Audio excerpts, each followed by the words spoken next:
think I need to name these for you. The mouth, the pharynx, and the esophagus are all above the diaphragm, and they're specialized for different roles. The stomach, a J shaped organ, is the next in line that food moves through. And then all of the stuff below the stomach are really just like your guts. No, I'm kidding. It's your small intestine, which is coiled up in the center. The large intestine rounds out around the small intestine, leads to the rectum, which is like a waiting room for the anus, which is the opening to the outside. There's so many analogies there. Between these compartments or regions of the GI tract below the diaphragm are muscular valves called sphincters. So it's not just like a ride at the like the big slide at the amusement park. It's more like getting into different components of the haunted house and not being able to go back. Right? They never let you go backwards in the haunted house. You always have to keep going forward. That in and of itself is scary to me. GI tract organs are the ones that food moves through, but digestive accessory organs are the organs that contribute secretions to the digestive tract. Food does not move through these digestive accessory organs, but they do get to make a contribution. We've met the pancreas before in the endocrine system for its hormone secreting islets. But now we're going to consider all of those surrounding acinar cells that secrete digestive enzymes. The liver is one of the largest organs in the body by weight. And some people say that it rivals the skin, which it does, and the skin just has more surface area. The liver generally produces bile. It does a whole lot of other things, though. The bile descends through the common, no,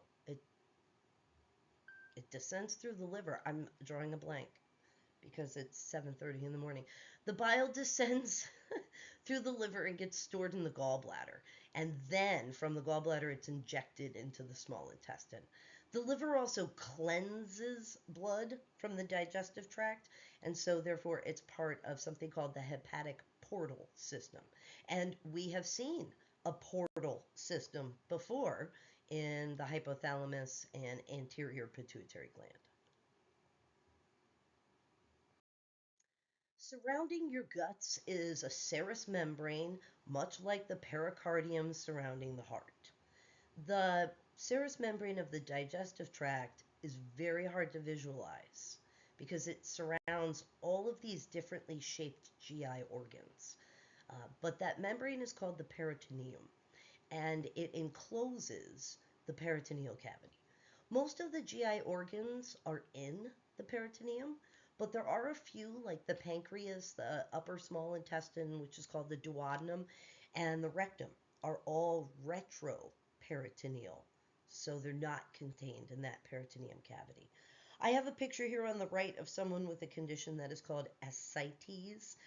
This is fluid buildup that develops usually from malfunction of the liver, kind of trapping fluid in that hepatic portal system. The peritoneum, being a double membrane, forms these sheets that we call mesenteries. The mesenteries, they act like an apron of fat, kind of like on this picture over here on the right.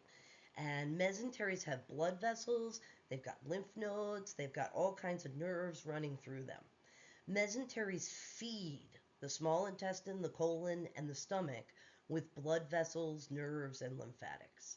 Mesenteries connected to the stomach are called omenta, which is plural, omentum singular, while those that are attached to the large intestine are called mesocolons. I should just mention, because it says it here, they are full of adipose fat, which is usually given a yellowy color in textbooks.